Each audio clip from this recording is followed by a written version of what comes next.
Hey everyone, welcome back to Brighter Minds Academy's YouTube channel, and today we're learning about modal verbs, often called as modals. These are special helping verbs that show possibility, ability, permission, necessity, advice, and more. Modals don't change form, they don't take s or ed, and they always follow the base form of a verb. The most common modal verb are can, could, may, might, must, should, shall, will, and would. Each one has a specific meaning, and understanding them makes your English sound clearer, more natural, and more confident. Let's start with can, which is used to show ability, permission, or possibility. For example, I can swim shows ability, while you can leave now gives permission. Could is the past form of can, but it is also used to show polite permission or a weaker possibility, such as could you please help me, or it could rain later. Next we have may, which is used to ask permission politely or talk about a strong possibility. For example, may I come in, or she may visit today.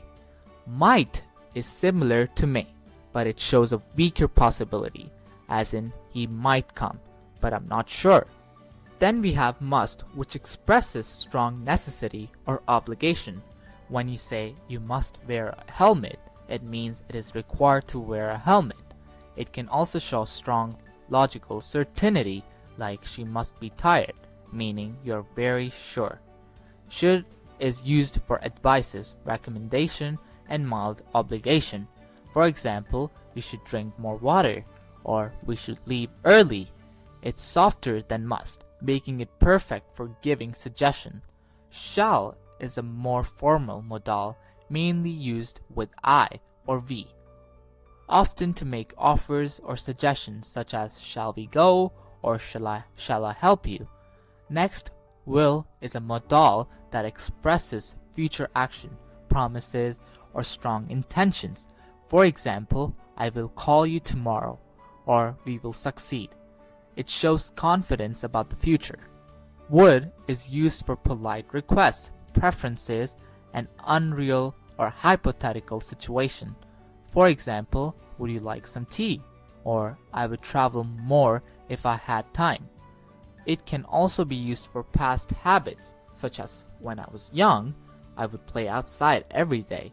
Modals make your language more precise because they express levels of certainty, possibility, permission, and obligation.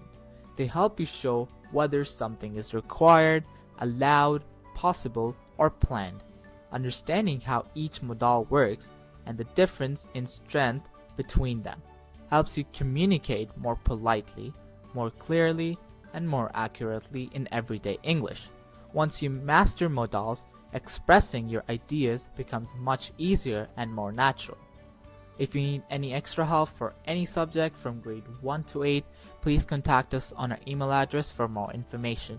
Thank you very much for watching today's video, and I'll see you in the next one. Till then, stay healthy and eat healthy.